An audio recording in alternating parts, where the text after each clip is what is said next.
Today's Bible reading is taken from Book of TOBIT chapter 1 verses 3 and chapter 2 verses 1 to 8 and Gospel according to Mark chapter 12 verses 1 to 12. Book of TOBIT chapter 1 verses 3 and then chapter 2 verses 1 to 8.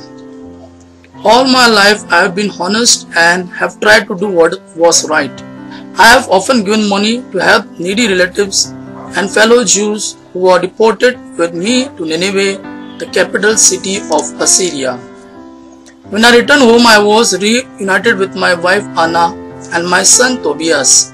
At the harvest festival, which is also called the Festival of Weeks, I sat down to a delicious meal. When I saw how much food there was on the table, I said to Tobias, "My son, go out and find some fellow Jew who is living in poverty here in exile, someone who takes God's command seriously. Bring him back with you so that he can share this festival meal with us. I won't start eating until you come back."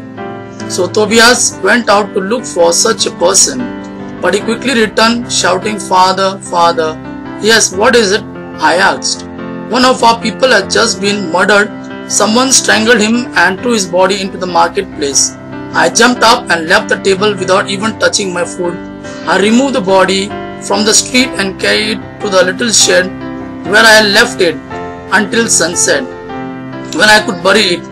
Then I returned home and washed so as to purify myself in deep sorrow. I ate my dinner.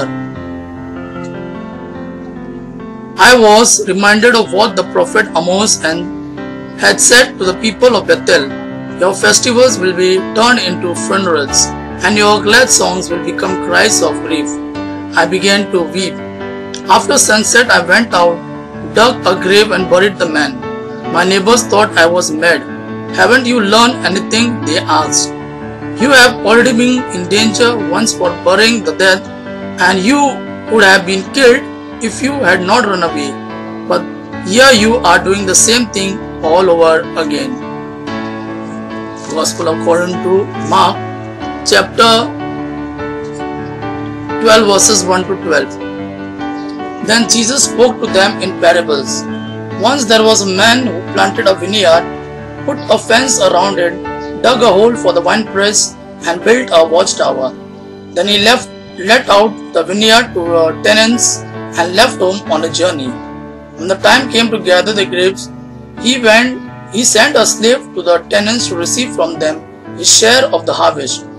The tenant seized the slave, beat him, and sent him back without a thing. Then the owner sent another slave. The tenants beat him over the head and treated him shamefully. The owner sent another slave, and they killed him. And they treated many others the same way, beating some and killing others. The only one left to send was the man's own dear son. Last of all, then he sent his son to the tenants. "I am sure they will respect my son," he said. But those tenants said to one another, "This is the owner's son. Come on, let's kill him and his property will be ours." So they seized the son and killed him and threw his body out of the vineyard. "What then will the owner of the vineyards do?" asked Jesus.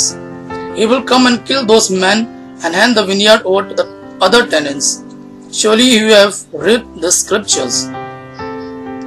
The stone which the builder rejected as worthless turned out to be the most important of all. This was done by the Lord. What a wonderful sight it is." The Jewish leaders tried to arrest Jesus because they knew that he had told this parable against them. But they were afraid of the crowd, so they left him and went away. Gospel of our Lord Jesus Christ. Praise the Lord Jesus Christ. May God our Father and His Son Jesus fill you with His mercy, peace and love. Amen.